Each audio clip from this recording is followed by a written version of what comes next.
Hello guys, નમસ્તે. કેમ છો? તો સ્વાગત છે તમારું અમારી ગુજરાતી ચેનલમાં.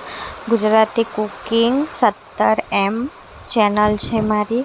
તો હું આજે બનાવવાની છું ગુજરાતી મરઘીનું શાક.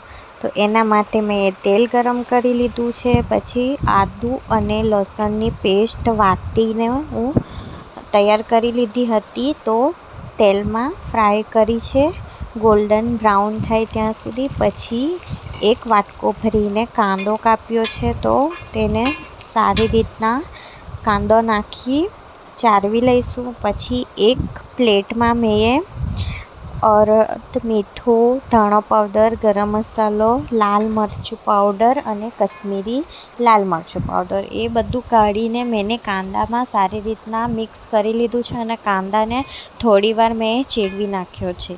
પછી કાંદો ચડી જાય પછી એમાં મેં નાખી છે લસણ. 4 લસણની કળી નાખી છે અને ઉપરથી નાખી છે ટામેટાની પેસ્ટ.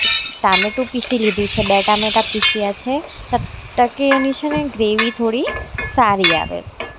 બધા મસાલા, ટામેટો, કાંદો, મસાલો બધું નાખી સારી રીતના ચાળવીને મેં અહીંયા મરઘી અને બટાકા સારી રીતના મરઘીને ધોઈ લીધી છે અને બટેકાને પણ સારી રીતના ધોઈને કટ કરીને નાખ્યા છે. બધું જ આપણે એકસાથે ચારવીને ગેસને થોડું ફાસ્ટ કરી લઈશું અને સારી રીતના બધું ચારવી લઈશું. અને આપણે અંદર ઉમેરીશું પાણી તમે તમારા હિસાબે ઉમેરી શકો છો.